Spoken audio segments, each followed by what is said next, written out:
Welcome to hit TV. నేను మీ నిర్మల.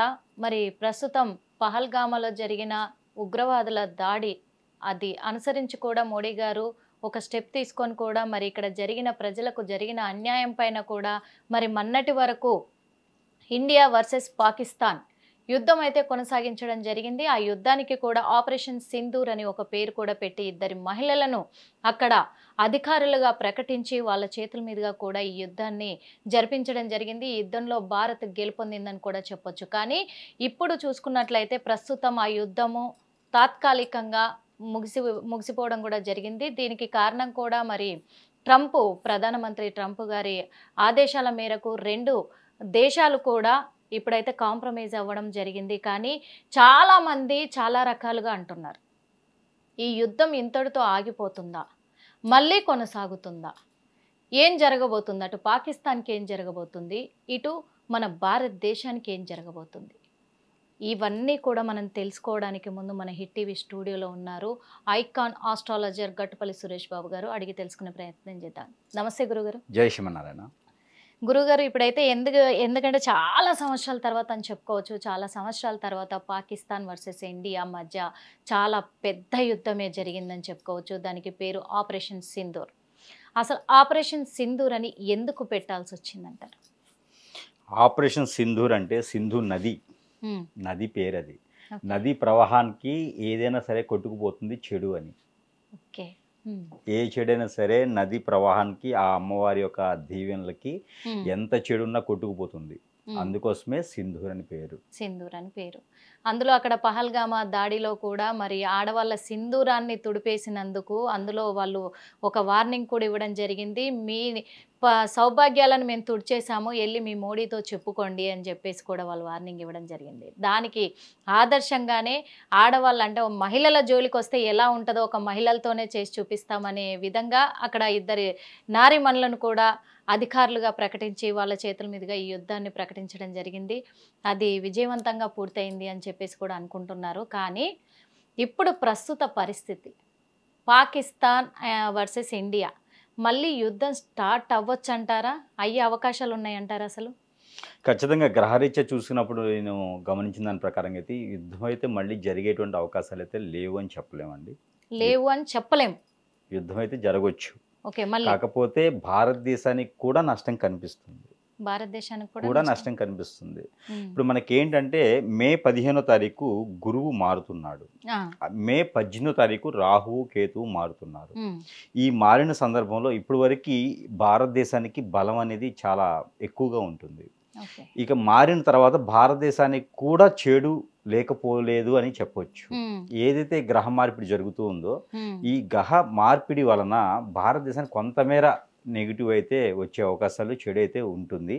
దీనికి తగ్గట్టుగా కొన్ని రకాల అశ్వమేధ యాగాలు ఉంటాయి, కొన్ని రకాల హోమాలు ఉంటాయి. చండీ హోమం లాంటివి, అశ్వమేధ యాగం లాంటివి చేయించి మనకి పాజిటివ్ చేసుకొని ఇండియాకి, భారతదేశాన్ని కూడా పాజిటివ్ చేసుకోవాల్సింది. ఒక సైడ్ యుద్ధ వాతావరణం అనేది అన్ని రకాలుగా మోటివేషన్ చేసుకుంటే మాత్రమే అవుతుంది. ఇప్పుడు ఏదో యుద్ధం తేలిగ్గా అయిపోయింది, భారతదేశం గెలిచింది అనుకుంటున్నారు. భారతదేశం గెలిచింది కాదు, దానికి సపోర్టిగా పోటాపోటీగా ఉన్నది. చాప కింద నీరులా ఉంటారు పాకిస్తానీ వాళ్ళు. మనం ఏంటంటే కుర్చీ మీద కూర్చుని రాజులా ఉంటాము. వాళ్ళకి మనకి తేడా ఏంటంటే రెండు విధాలు ఉంటుంది అన్నమాట. కుర్చీ మీద కూర్చునేటువంటి రాజు తీరి వేరుంటుంది, చాప కింద నీరు అనేది తీరి వేరుంటుంది. వారి యుద్ధ వాతావరణం వారిది ఎలా ఉంటుంది అంటే పాకిస్తానీ వారు ఆత్మాహుతి దాడులు చేసేటువంటి తత్వం ఉంటుంది వారిలో ప్రేమ, ఆప్యాయత, అనురాగము ఇలాంటి ఎమోషన్స్ ఏముండవు. ఒకవేళ ఇంట్లో ఎంతమంది చనిపోయినా కూడా మళ్ళీ వీడు వాళ్ళ పక్కన కూర్చొని తింటూ ఉంటారు. సో వీళ్ళకి ఆ మైండ్, మనసు అలాంటివి ఏముండవు. వీరేంటంటే ఉగ్రవాదులకి ఒక లీడర్ ఉంటారు, నేర్పేటువంటి వాళ్ళని సాధన్ అంటారు. వాళ్ళని వేరే ఇంకా లాంగ్వేజెస్ ఉన్నాయి, మొహమ్మద్ సాధన్ వేరే ఉంటాయి వాళ్ళకి. ఆ లాంగ్వేజ్ ఉంటాయి వాళ్ళకి పాకిస్తానీలో. కానీ మనం ఇప్పుడు చెప్తే నీకెలా తెలుసు అంటారు, మళ్ళీ మనం చెప్పకూడదు.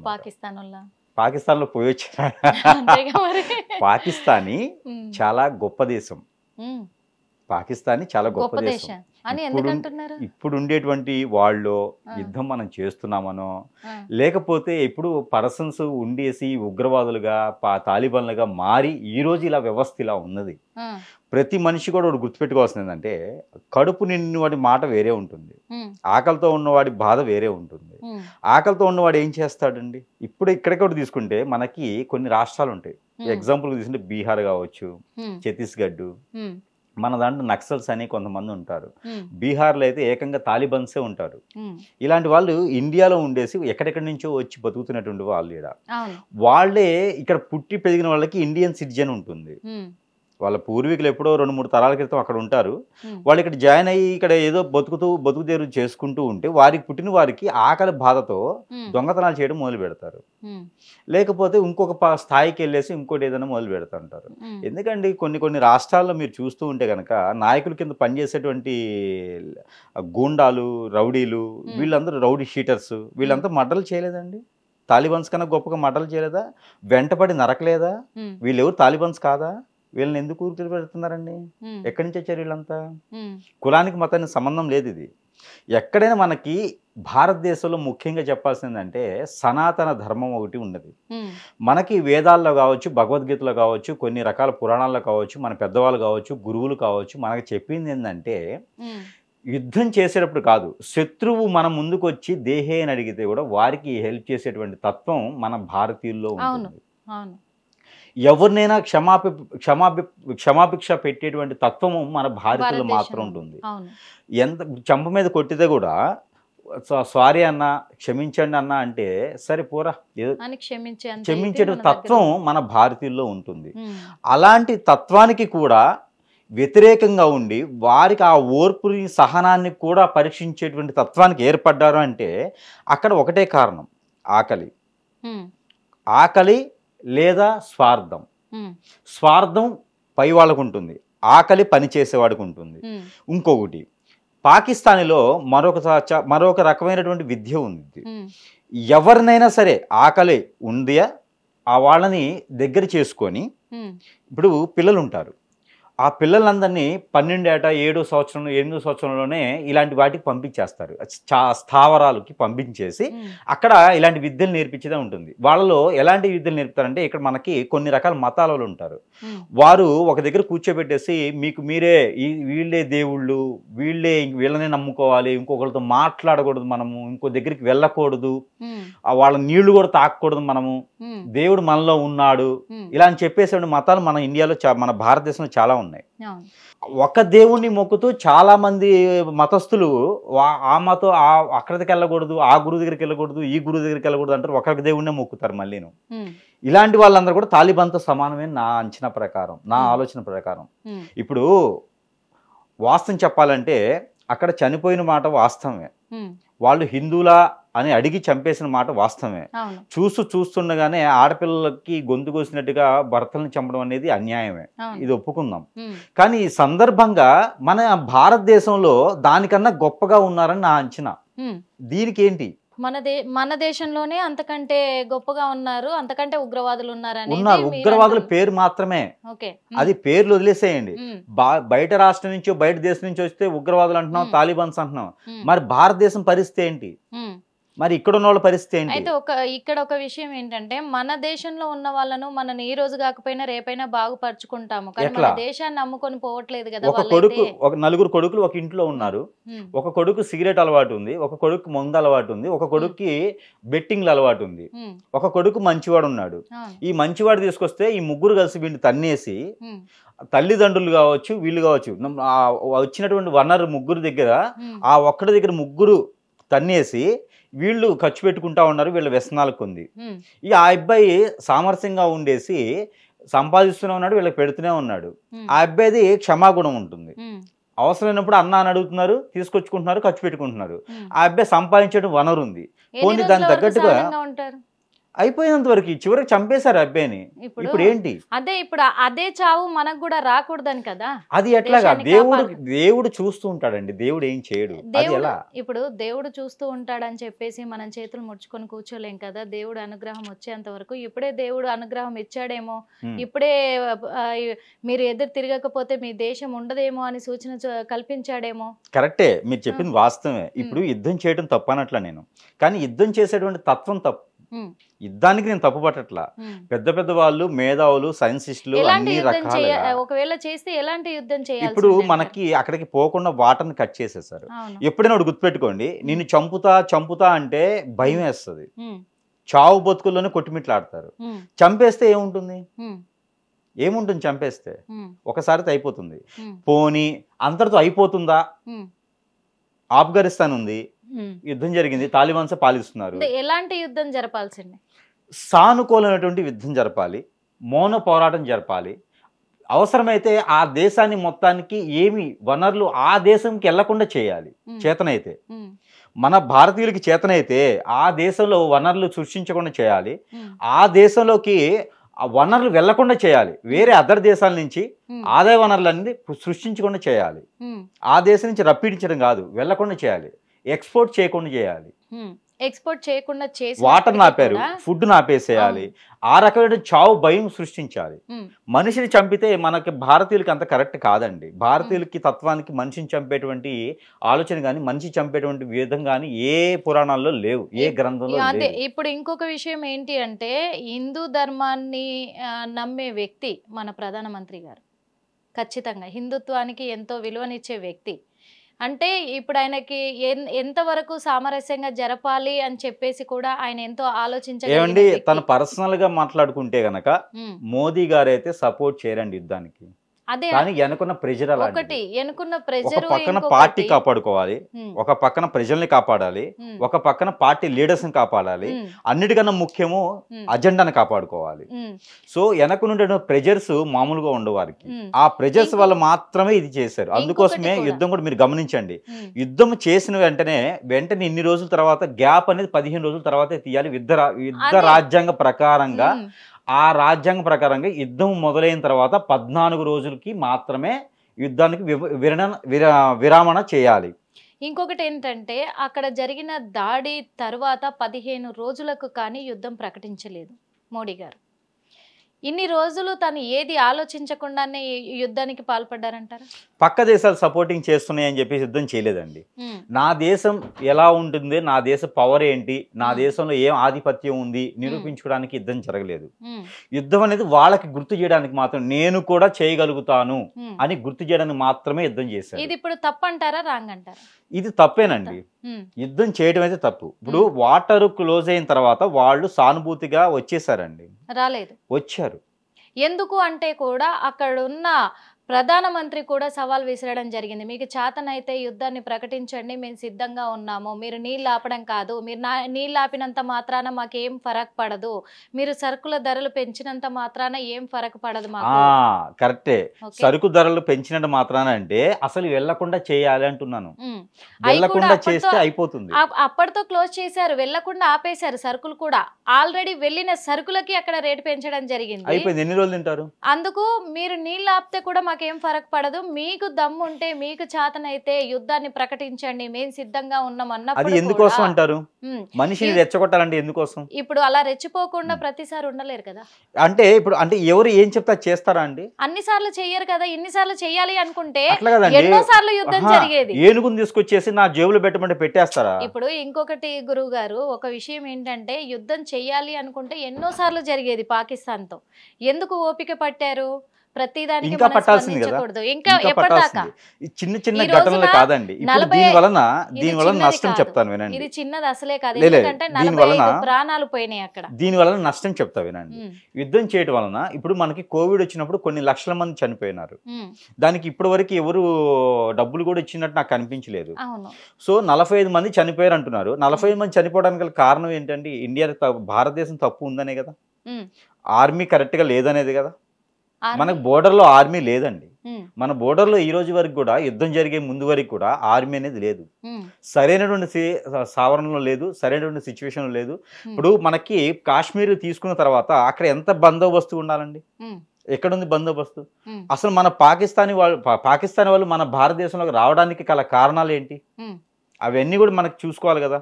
తప్పు ఎవరిది? ఇప్పుడు పాకిస్తాన్లో మనకి టెట్ ఉందని తెలిసిన తర్వాత మనం ఎంత పకడ్బందీగా ఉండాలి?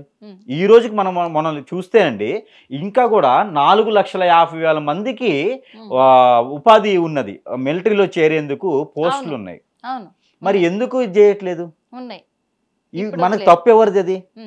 అందుకోసమే ఇవన్నీ ఒత్తిళ్లు ఉన్నాయి కాబట్టి యుద్ధానికి ఒప్పుకోవడం జరిగింది. అంతమించి ఆయనకున్నటువంటి తత్వానికో, ఆయనకున్నటువంటి హిందూ ధర్మానికో, ఆయన చదివేటువంటి వేదాలకో ఇది కాదు. ఆయన పర్సనల్ గా కాదండి ఇది. ఇది ఆయనకున్నటువంటి బ్యాక్గ్రౌండ్ లో ఉన్నటువంటి ప్రెజర్స్ వల్ల మాత్రమే యుద్ధానికి ఒప్పుకున్నారు. ఇది భారతదేశానికి ఖచ్చితంగా నష్టం ఉంటుందండి. దీనికి పాకిస్తానీ వాళ్ళకి ఏంటంటే మనం ముందుగా అనుకున్నట్టుగా వారికి ఏది కూడా ఎమోషన్స్ ఉండవు, వాల్యూస్ ఉండవు. వారు చేసే తత్వం అంతా ఏంటంటే కళ్ళ ముందు తండ్రిని చంపేస్తున్నా, తల్లిని చంపేస్తున్నా నవ్వుతూ ఉంటారు వాళ్ళు. వాళ్ళకి ఏ తత్వం ఉండదు. మనిషికి వయసు 7 సంవత్సరాలు వచ్చేంత వరకు మాత్రమే తల్లిదండ్రులతో ఉంటారండి. 7 సంవత్సరాలు రాగానే వారికి వేరే రకమైనటువంటి విద్యలు ఉంటాయి. మనం అనుకున్నటువంటిగా భాషలు ఇవి కాదు, వారికి వేరే లాంగ్వేజెస్ ఉంటాయి. 1/1 +/+, 2/2 అని ఇట్లా లాంగ్వేజెస్ ఉంటాయి వారికి. ఆ లాంగ్వేజ్ విద్యనే నేర్పుతారు వారికి. వెళ్ళే అవసరం ఏముందండి? ఈ రోజుల్లో మనకి సోషల్ మీడియా చాలా నడుస్తుంది. ఇప్పుడు మనకి భారతదేశానికి చూడటం కాదు కదా, అదర్ దేశం కూడా చూడాలి. ఎప్పుడైతే ఒకటి గుర్తుపెట్టుకోండి, మనం బలంగా ఉన్నప్పుడు మన దేశాన్ని చూడటం కాదు, బలహీనతగా ఉన్నటువంటి దేశాన్ని గురించి కూడా మనం ఆలోచించాలి. అక్కడ వారికి అంత యుద్ధంగా పోటాపోటీగా చేస్తున్నారు, యుద్ధం ప్రకటించండి అని చెప్పారు అంటే వారి యొక్క ఆలోచన ఏంటనేది మనం పరిగణించాలి, పసిగట్టాలి. అందుకోసమే మనం తెలుసుకోవాలి ఏం జరుగుతుంది అనేది. ఆ రకంగా తెలుసుకునే కొన్ని అలానే వారి భాష విధానం వేరే ఉంటుంది. అవి మన భాషలో తాలిబన్స్ అని, మన భాషలో ఉగ్రవాదులని, మన భాష నక్సలర్స్ అని ఇలా చెప్పుకుంటాను. అలాంటి అక్కడ 100 మంది తాలిబన్స్ ఉంటే మన నక్సల్స్ ఒక్కరితో సమానం. అక్కడ 1000 మంది తాలిబన్స్, 1000 మంది ఉగ్రవాదులు ఉంటే మన ఇండియాలో ఒక గూండాతో సమానం. మన భారతదేశంలో ఒక గూండా, ఒక రౌడీతో సమానం, ఒక రౌడీ షీట్తో సమానం. మన దగ్గర ఉన్నటువంటి ఒక రౌడీ షీటర్ దగ్గర 1,00,000 కోట్లు డబ్బులు ఉంటున్నాయి. తాలిబాన్స్ దగ్గర 100 డ్రెస్సులు కూడా ఉండవు. వాళ్ళు బ్రతకడానికి మాత్రమే చేసుకునేటువంటి విధానం. మనల్ని హింసించుకునే తత్వం మన భారతదేశంలో ఇంకా నడుస్తూనే ఉంది. దీనికి ప్రతిపక్షాలు, మిత్రపక్షాలు, పొలిటీషియన్స్ కాదు, ప్రజలు దీనికి పోరాడండి. యుద్ధం అంటే మెడలో 4 కండవాలు పార్టీ జెండాలు పెట్టుకొని నేనేదో చేస్తాను, నేనేదో సాధిస్తాను అని చెప్పేసి ఆ దేశంలో ఉన్నటువంటి వనరులకి, భారతదేశంలో ఉన్నటువంటి మనుషులకి సృష్టి చేస్తున్నారు, వారికి ఉపాధి అవకాశాలు కల్పిస్తున్నారు. అలాంటి ఉపాధి అవకాశాలు కల్పిస్తున్న వారి నోట్లో మట్టి కొట్టడం. పోనీ వీరికేమైనా వస్తుందా అంటే 1000 రూపాయలు లేనిది ఎవడు పని చేయడు. అడ్డా మీదకి వెళ్తే కూలివాడు కూడా 1000 రూపాయలు లేనిది రావట్లేదు. అలాంటిది నువ్వు మెడలో కండవాలు వేసుకొని వాళ్ళని కొట్టి వీళ్ళని హింసించి ఆ షాపులు పగలగొట్టేస్తే నువ్వు ఎందుకు చేస్తావండి? నీకు ఫుడ్ పెట్టకుండా, మీకు డబ్బులు ఇవ్వకుండా ఎందుకు చేస్తారు? చేయరు కదా. వారికి అవసరం లేకుండా ఎవరు చేయరు, డబ్బే తీసుకొని చేస్తారు. ఏ పార్టీ వాళ్ళు డబ్బులు ఇస్తే ఆ పార్టీకి సపోర్ట్ చేస్తున్నారు. అంటే ఇప్పుడు ఈ కరాచీ బేకరీల మీద దాడులు చేస్తున్న వాళ్ళు కూడా డబ్బులకు లోబడే ఖచ్చితంగా అండి. వాళ్ళు ఏ హిందూ ధర్మానికి పాటించిన వాళ్ళు, దాంట్లో క్రైస్తవులు ఉన్నారు, ముస్లిమ్స్ ఉన్నారు. వారు ఏ సనాతన ధర్మం నుంచి చేసిన వారు? పోనీ అంతటితో అయిపోయింది. పాకిస్తానీలో భారతదేశం వాళ్ళు ఇప్పటికి కూడా 2,50,000 మంది జాబులు చేసుకుంటూ బతుకుతున్నారు. 45 మంది మీ గురించి మీరు ఆలోచిస్తున్నారు. మరి వాళ్ళ మీద ఎందుకు దాడి జరగలేదు?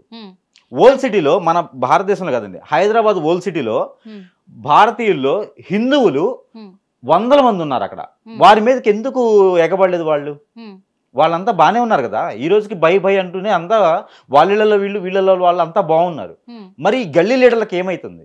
ఎందుకు ఏమవుతుంది వీళ్ళకి? అంటే మరి అక్కడ కేవలం 45 మంది మీద ఎందుకు, అంటే అక్కడ ఉన్న వాళ్ళ మీద ఎందుకు కాదండి, ఇక్కడ 45 మంది మరి మీరు ఆలోచిస్తున్నారు. వాళ్ళు చంపాలి అనుకుంటే మన భారతీయులు 2,50,000 పై చినుకు. అదే మీరు చెప్పారు మరి వాళ్ళ మీద ఎందుకు దాడి చేయలేదు? మరి ఇక్కడ మాత్రమే దాడి చేయాలనే ఆలోచన ఎందుకు వచ్చింది? దేని వల్ల వచ్చింది? అదే మీరు చెప్పాలంటున్నాను.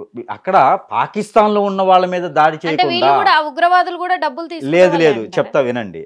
పాకిస్తానీలో ఉన్నటువంటి భారతీయుల మీద దాడి చేయనటువంటి ఉగ్రవాదులు, వారు బాయ్ బతుకున్నటువంటి ఉగ్రవాదులు మీరు అంటున్నట్టు తాలిబన్స్ మన ఇండియాలోకి భారతదేశానికి వచ్చి ఎందుకు ఇలా చేశారు?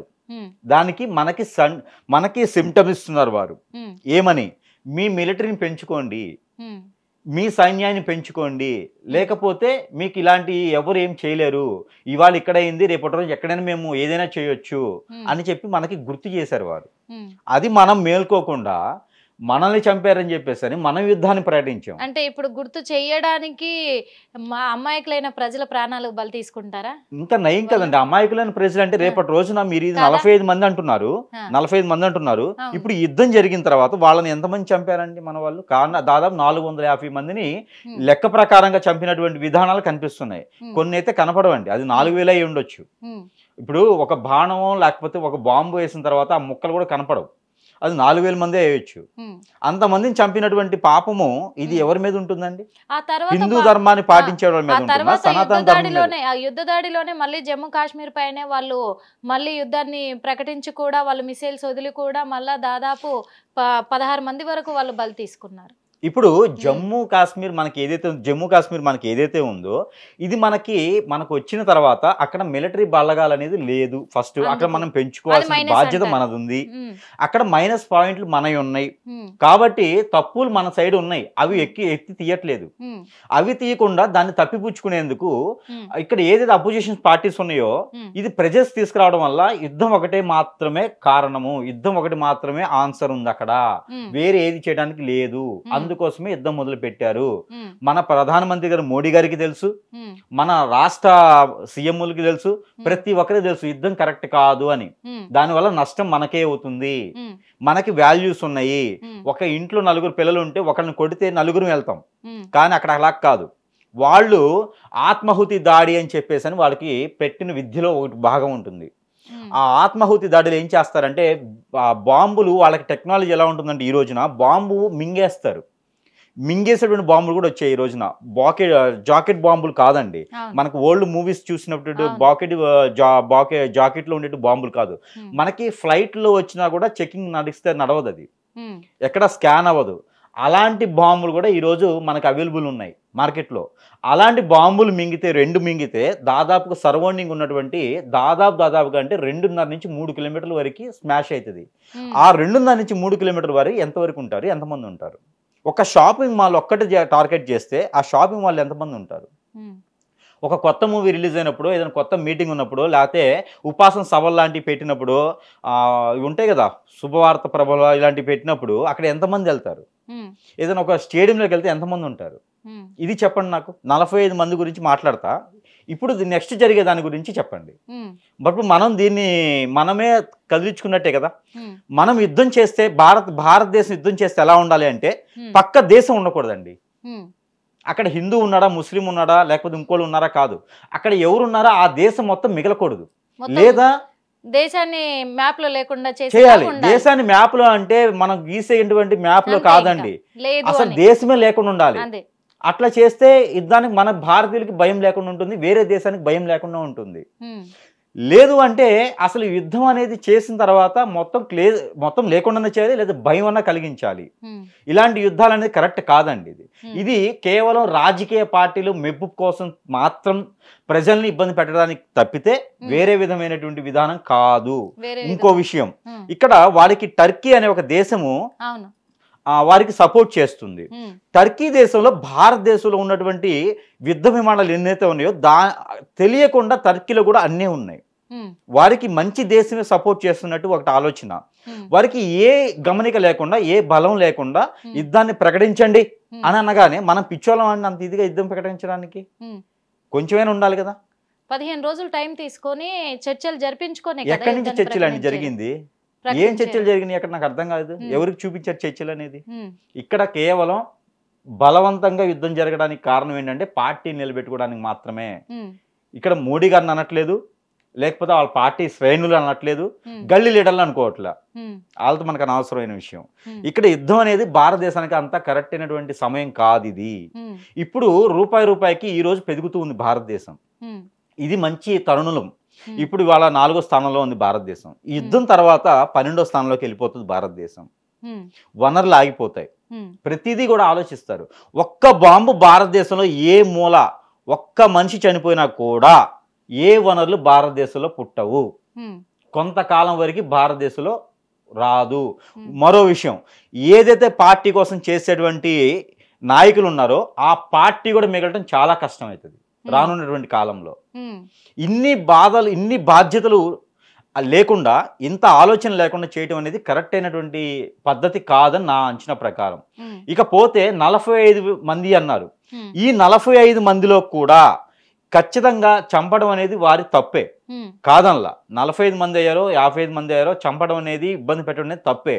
కానీ ఆ 45 మంది వలన భారతదేశమే బాధపడేటువంటి స్థాయికి వచ్చేసింది. ఇప్పుడు మనకి మొన్న తిరుపతిలో కొట్టిస్లాట్లో 15 మంది చనిపోయారు. వాళ్ళకి ఎక్స్‌లేస్‌లో ఎంతో ఇచ్చినది. అదే టైప్లో ఎక్స్‌లేస్ ఇచ్చేసి పాకిస్తాన్కి ఏ రకంగా వార్నింగ్ ఇవ్వాలో వార్నింగ్ ఇచ్చుకుంటూ వచ్చినట్టే ఇబ్బంది లేకుండా జరిగేది. ఈ యుద్ధం అనేది మాత్రం సరైనటువంటి సమయంలో కాకుండా పెట్టడం వలన ఇది ఖచ్చితంగా భారతదేశానికి ఇబ్బంది అవుతుందని నా అంచనా ప్రకారం చెప్తాను. మొన్న చూసుకున్నట్లయితే మరి ట్రంప్ ఇద్దరి మధ్య కూడా సామరస్య సమావేశం కూడా జరిపించడానికి యుద్ధాన్ని అయితే ఆపేయడం జరిగింది.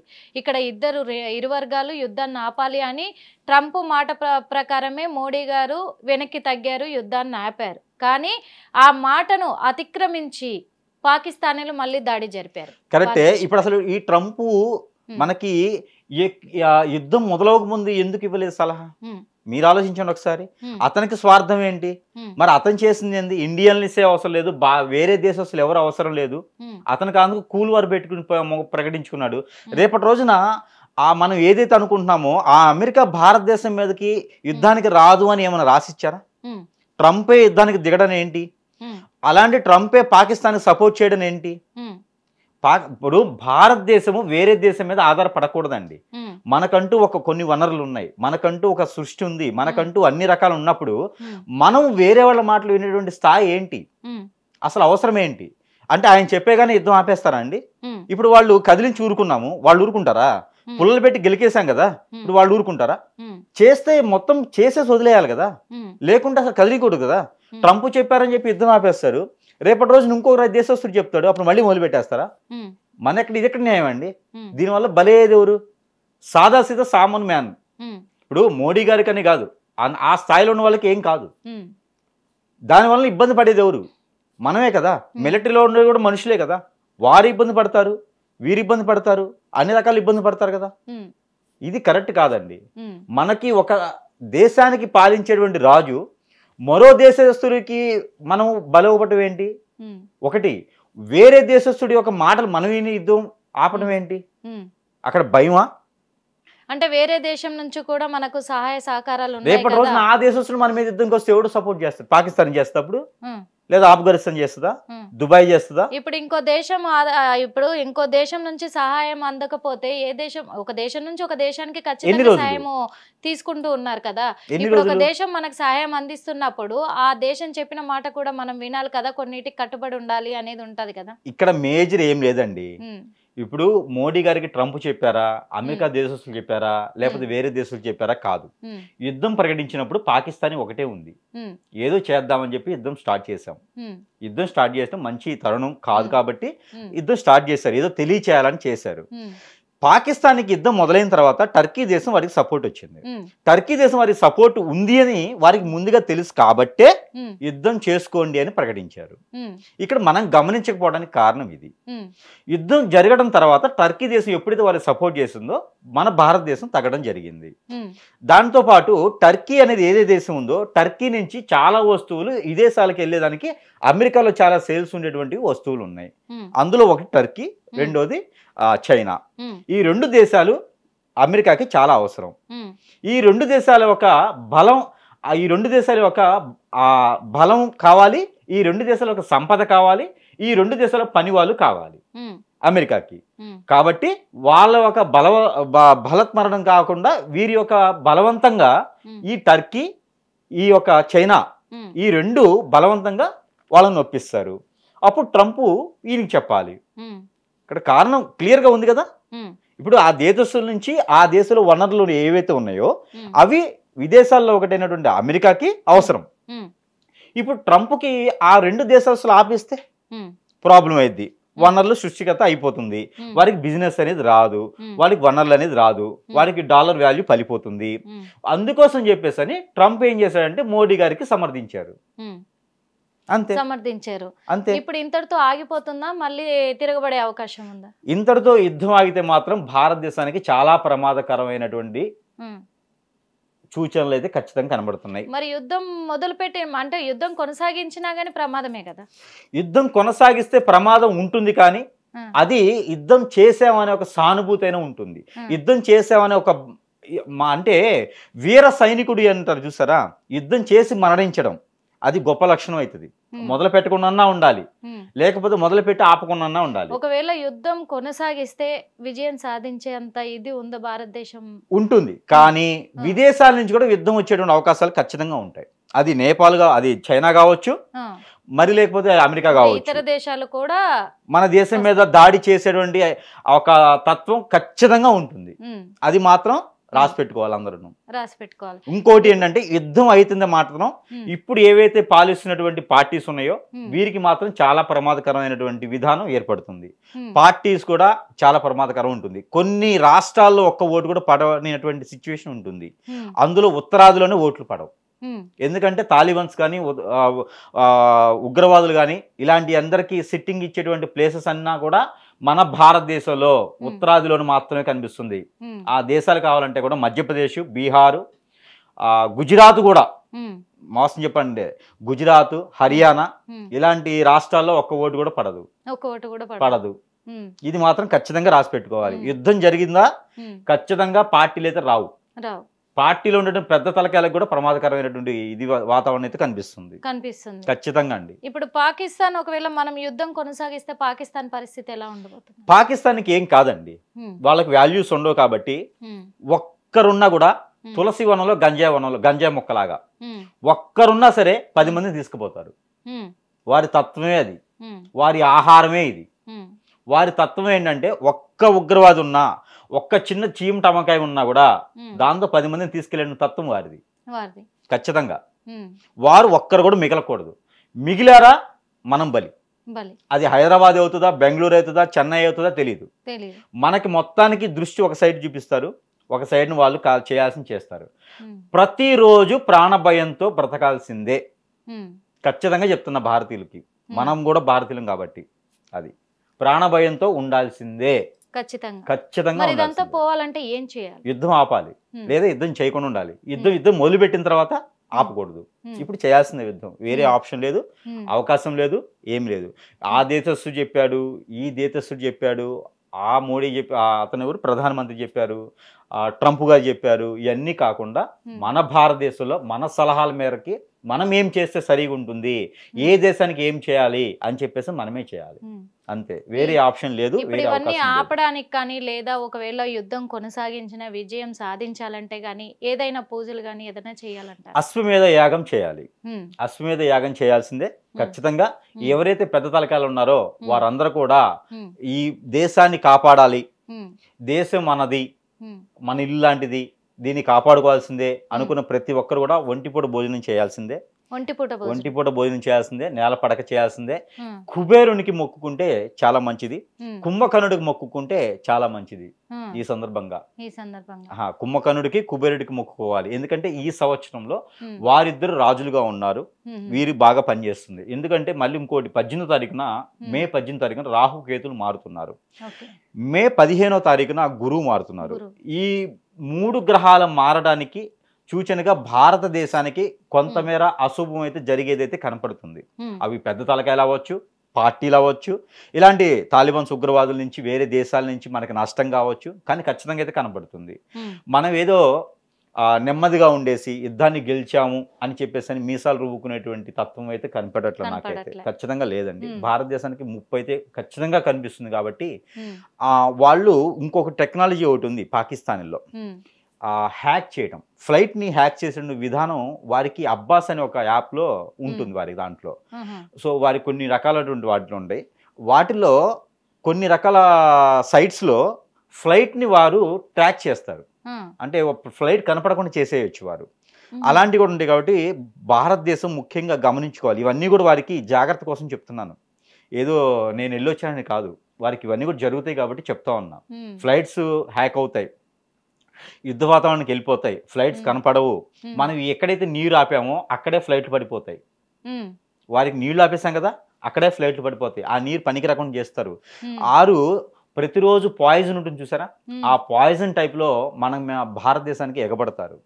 సో ఇంకొక విషయం ఏంటంటే, పాకిస్తానీ వారు కావచ్చు, ఇంకొక దేశస్తులు కావచ్చు, భారతదేశంలో వనరుల కోసం వచ్చేసి బ్రతికేటువంటి వాళ్ళని పొట్ట చేత పట్టుకొని వచ్చి బతికేటువంటి వారికి భారతదేశంలో ఉన్నటువంటి ఆచారం ఏంటంటే వారికి ఫుడ్ పెట్టడం.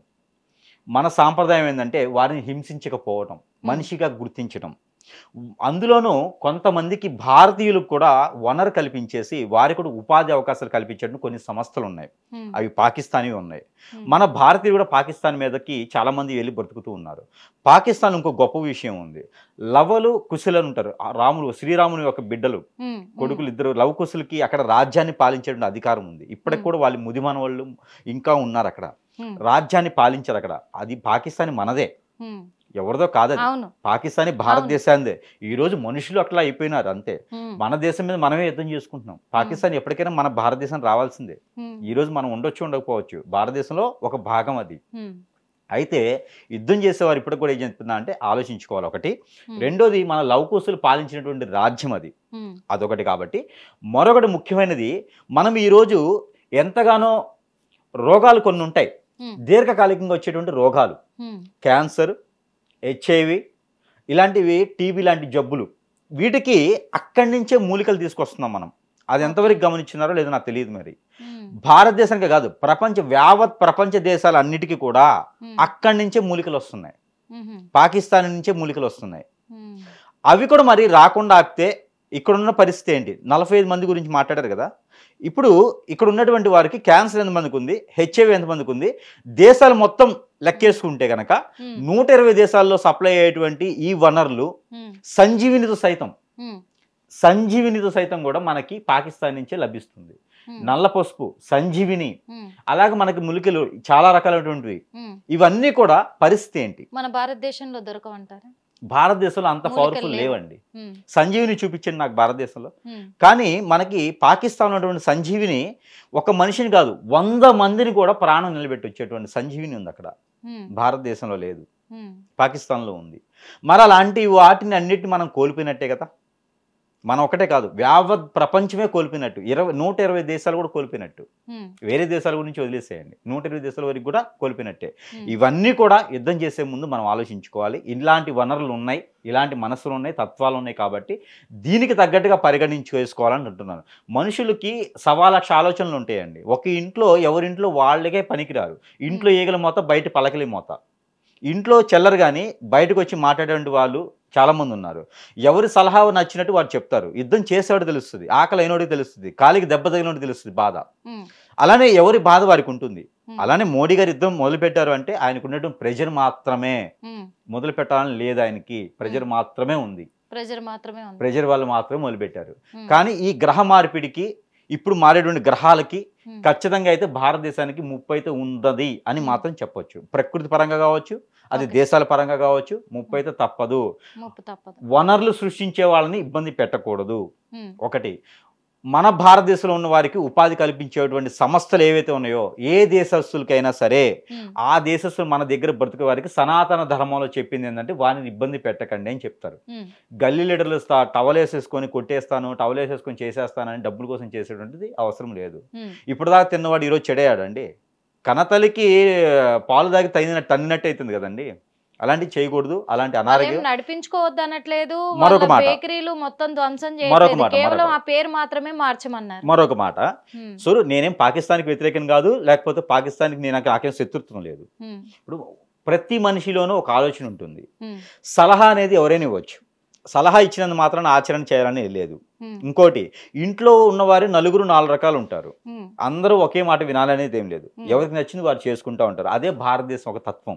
ఉమ్, కాకపోతే ఇందులో ఎవరో ఏదో మాట్లాడని చెప్పేసని కాంట్రవర్సీ చేయటం, ఉమ్, ఎవరేదో మాట్లాడేసరని చెప్పి నేనే కరెక్ట్ అనుకోవటం, మూర్ఖత్వము, ఇవన్నీ కరెక్ట్ కాదు. ఉమ్, ఒక మనిషి మీద అథారిటీ లేకుండా ఉమ్, ఒక వ్యక్తి మాట్లాడటం కూడా తాలిబాన్ కన్నా చెడు. ఉమ్, ఒక బాంబు వేస్తే ఒకసారి సస్తారు, ఉమ్, కానీ మాటలు అనేది ప్రతి క్షణము చంపుతాయి. ఉమ్, పరువు పోతే రాదు, ఆ, డబ్బు పోతే వస్తుంది. ఉమ్, మానం పోయినా పరువు పోయినా రెండూ రావు. ఆ, అందుకని ఎవరైనా ఎవరికి తోచిన సలహా వారు ఇవ్వచ్చు. ఉమ్, కానీ సలహా మాత్రం తీసుకోపోతే తీసుకుపోండి, ఎవరికి నచ్చింది వారికి చెప్పండి. ఉమ్, అంతేగాని వారు అలా చెప్పడం కరెక్ట్ కాదు, ఉమ్, వీరు అనడం కరెక్ట్ కాదు Hmm. అనేది మాత్రం కరెక్ట్ కాదు. ఎందుకంటే వారు అన్నారు, ఉమ్, మరి మీరనేది మీ సనాతన ధర్మం, మీ నీతి ఏది? ఉమ్, మీడియా ముందుకు వచ్చి ఏదో పనికిరాని మాటలు మాట్లాడితే అవ్వదు. ఉమ్, ఖచ్చితంగా ఆలోచించుకోవాలి. ఉమ్, మన ఇంట్లో ఉన్నటువంటి పిల్లలు మన మాట వినరు, అలానే బయట వారు ఎలా వింటారండి? ఉమ్, ఎవరికి నచ్చిన సలహా వారు ఇవ్వచ్చు కదా, ఉమ్, తప్పే ఉంది అందులో. ఆ, ఎవరికి వస్తారు. నచ్చిన రీతిలో వాళ్ళు బ్రతకొచ్చు. ఉమ్, అదే కదా మన భారతదేశం అంటే, అవును. అదే మన సనాతన ధర్మం. ఉమ్, నేను బ్రతకడానికి ఇది ఎదుటి వారికి ఇబ్బంది కలగకుండా మాత్రమే ఉండాలి, అవును, అంతే కదా. అవును, నేనేదో అన్నానని చెప్పేసి ఉమ్, మీరేదో అంటాం, ఉమ్, అది కరెక్ట్ కాదు కదా. ఉమ్, ఎవరికి వారికే కరెక్ట్ ఉంటుందండి. అదే అందుకనే నా ఇప్పుడు ఆలోచన ప్రకారంగా అయితే ఉమ్, యుద్ధం కరెక్ట్ కాదు. ఉమ్, మోడీ గారు ప్రజల వల్ల యుద్ధం చేస్తున్నారు, ఉమ్, కానీ యుద్ధం ప్రయత్నం చేస్తున్నారు కాబట్టి ఇంకో దేశస్తుల మాట వినకుండా పూర్తి చేయాలి. ఉమ్, అవసరమైతే పాకిస్తాన్ లేకుండా చేయాలి. ఉమ్, అంతేగాని మిగులని ఉంటే మాత్రం ఖచ్చితంగా భారతదేశానికి మళ్ళీ ముప్పు ముప్పు అంటారు. ఉంటుంది. ఉమ్, ఇప్పుడు మారేటువంటి గ్రహాలు 18 మాసాలు ఉంటాయి. ఉమ్, ఈ 18 మాసాల్లో ఎప్పుడైనా ముప్పు ఉండొచ్చు. అంటే 2027 మోస్ట్లీ 2027 జనవరి వరకు కూడా ఉమ్, ముప్పు అనేది మనకి ఖచ్చితంగా ఉంటుంది.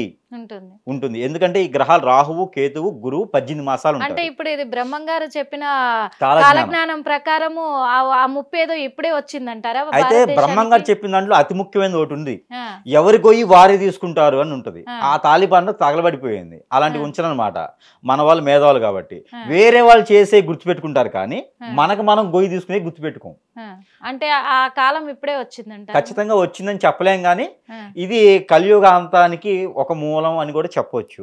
చెప్పొచ్చు అంట. కానీ ఒకటి మాత్రం నిజమైందంటే, భారతదేశానికి గనక ఏ దేశం నుంచి యుద్ధం వచ్చినా కూడా ఉమ్, భారతీయులు ఖచ్చితంగా ఇబ్బంది పడతారు. ఉమ్, కాబట్టి యుద్ధం వచ్చే ముందు ఆలోచించుకోవాలి. వచ్చిన తర్వాత ఏ దేశస్తుడి మాట వినకుండా మనం ఏం చేయాలనేది చేసుకుంటే సరిపోతుంది. అంటే సొంత నిర్ణయము మంచిదంటారు. మంచిది, ఉమ్, అంతే. ఇవన్నీ కూడా రాష్ట్ర ప్రభుత్వాలే కాదు, కేంద్ర ప్రభుత్వాలే కాదు, కూర్చొని ఆలోచించుకోవాల్సిందే. ఉమ్, యుద్ధ వాతావరణంలో కొన్ని రకాలటువంటి లీడర్స్ కావచ్చు, కొన్ని రకాల పరిపాలించాలి, నేనేదో బాగు చేయాలని వచ్చినటువంటి ప్రతి లీడర్ కూడా ఇబ్బంది అయితే ఖచ్చితంగా ఉంటుందని మాత్రం చెప్పొచ్చు. చెప్పొచ్చు. మన లీడర్లు ఉమ్, వాళ్ళ సెక్యూరిటీని వాడు చూసుకోలేని పరిస్థితి. ఉమ్, దేశాన్ని ఏం చూడగలుగుతారో నాకు అర్థం కాదు. ఉమ్, ఇదైతే మాత్రం కాంట్రవర్సీ కాదు, ఉన్న వాస్తవం చెప్తున్నాను. వాస్తవం చెప్పారు మీరు. అంతే కదా. అంతే అంటారా? అంతేనండి, కరెక్ట్, వాస్తవమే ఇది. ఆ, ముందు మనం నిలబెట్టుకోవాలండి. ఆ, ముందు మనం కూర్చుంటే, ఆ, ముందు మనం తింటే ఆ. మన ఆకలి తీరుతుంది. మనం ఇప్పుడు మీరు ఒక కూర్చున్నాం. మాట అన్నారు, ఇది కాంట్రవర్సీ కాదు అంటున్నారు, ఈ మాట అన్నారు. నేను అడుగుతాను, మన దేశాన్ని మనం కాపాడుకోవాలి అని ఆ అవతల దేశాలకు ఎదురుపోతేనేమో యుద్ధం మంచిది కాదు అన్నారు. ఆలోచించి వెనకడిగేసి వద్దు అని చెప్పేసి గమ్మున కూర్చుంటేనేమో వీళ్ళకి చేత కాదు అంటున్నారు. చేత కాదు అనేది రెచ్చగొట్టే తత్వం. అది ఎలా ఇప్పుడు నమ్ముతారండి? అంతే. చేత కాదు ఎందుకంటే అనేది రెచ్చగొట్టే తత్వం. మన ఇప్పుడు వాళ్ళని వాళ్ళే కాపాడుకోలేరు, రాష్ట్రాన్ని ఏం కాపాడతారు, ప్రజల్ని ఏం కాపాడతారు? మన అనే ఇంట్లో ఒక విధంగా పాప ఉంది. ఉంటుంది, ఓకే. ప్రతిరోజు స్కూల్కి వెళ్తుంది. ఆ, ఒక రోజు స్కూల్ టైం అయిపోయిన తర్వాత రాలేదు, ఆ, ఏం చేస్తారు? ఉమ్, వెతుకుతారు, అవును. స్టేషన్ లో కేసు పెడతారు, అవును. ఫ్రెండ్స్ ని అడుగుతారు, అవును, ఇదే కదా చేస్తారు. అవును, అలానే మన దేశానికి ఏమవుతుంది, ఏం జరుగుతుందని తెలుసుకోలేకపోతున్నామండి. ఉమ్, మనం తెలుసుకోవాలి కదా, దాని తగ్గట్టు మనం ఉంటాం కదా. ఉమ్, మనకి ఎండాకాలం వస్తున్నప్పుడు ఎండాకాలం వస్తుందిరా బాబు మనం జాగ్రత్తగా ఉండాలని గొడుగు తీసుకెళ్తాం.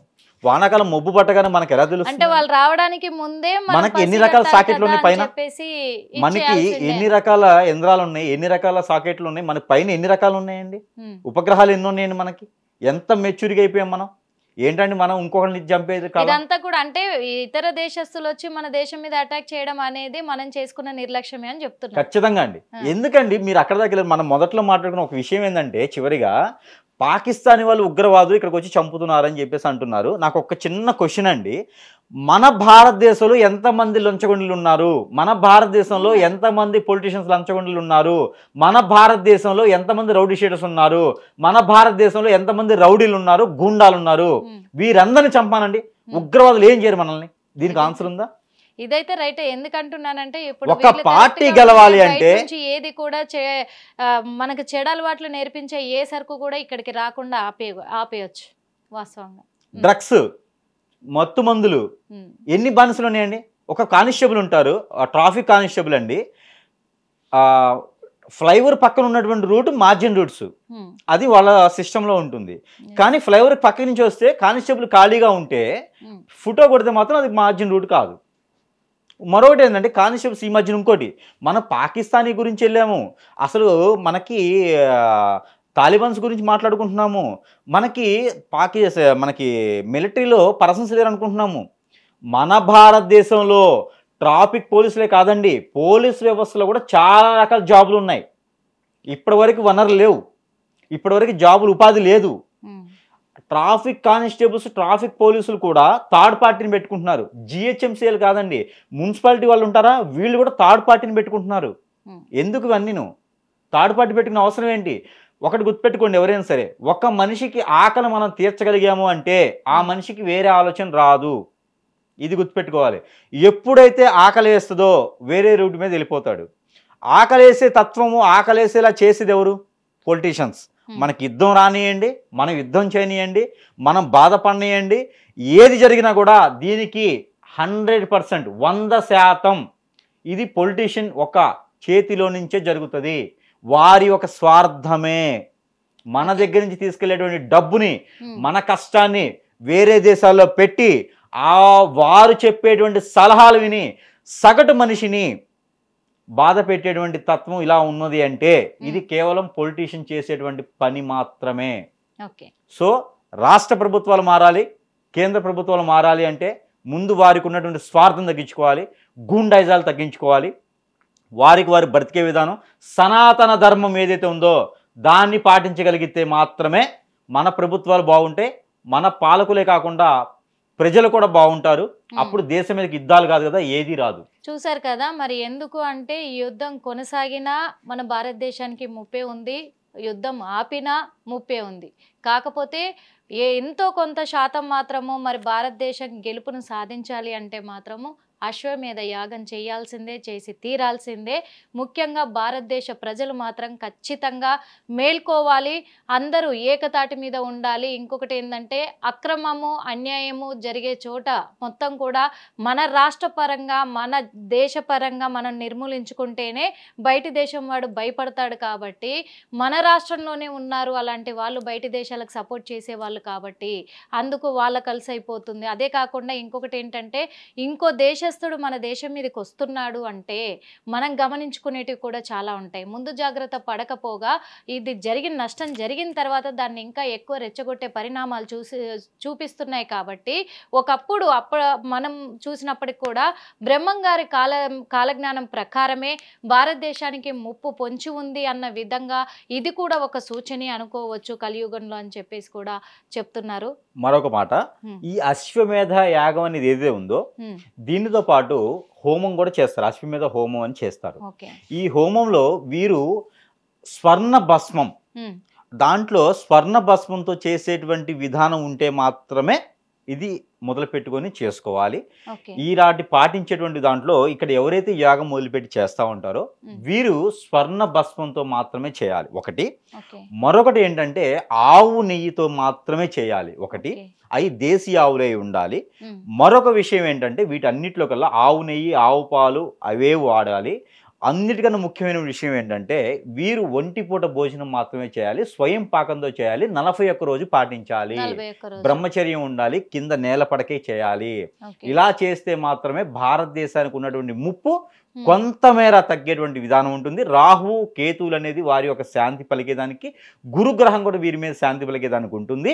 లేదంటే కనుక ఇలాంటి యుద్ధాలు ఏ దేశం ఫ్రెండ్గా ఉందో ఆ దేశం నుంచి కూడా యుద్ధాలు వచ్చే ఆలోచన ఉంటుంది. కాబట్టి ఇవన్నీ కూడా పెద్దలైనటువంటి వారికి ఎవరైనా గమనించుకొని చేసుకుంటే చాలా ఉత్తమమైనటువంటి పని ఉంటుంది.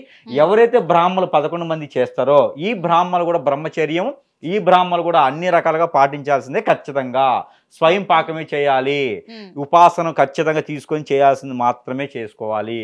చూసారు కదా, ఈ యాగం కానీ ఈ హోమం కానీ ఎలా చేయాలి, ఏ పద్ధతులలో చేయాలి, ఎంతమంది ఈ పూజారులు అయితే ఈ హోమాన్ని నిర్వహిస్తున్నారో వాళ్ళు కూడా పాటించాల్సిన పద్ధతులు ఎలా ఉన్నాయి అనేది కూడా క్లియర్గా ఎక్స్ప్లెయిన్ చేశారు. కానీ దీన్ని పట్టించుకొని చేసేది ఎవరు అనేది ఒక్కసారి ఆలోచించుకోవాలి అని కూడా అనుకోవచ్చు. కానీ ఈ యుద్ధం ఎక్కడ మొదలైందో మరి ఎక్కడ ఆగుతుందో చూడాలి. ఈ Pakistan versus India, India versus Pakistan ఎంతవరకు వెళ్ళబోతుంది అనేది కూడా మనం వేచి చూడాల్సి ఉంది. ఏది ఏమైనప్పటికీ కూడా భారతీయులందరూ కూడా మేల్కోవాల్సిందిగా కూడా హిట్ టీవీ ద్వారా కోరుకుంటున్నాం.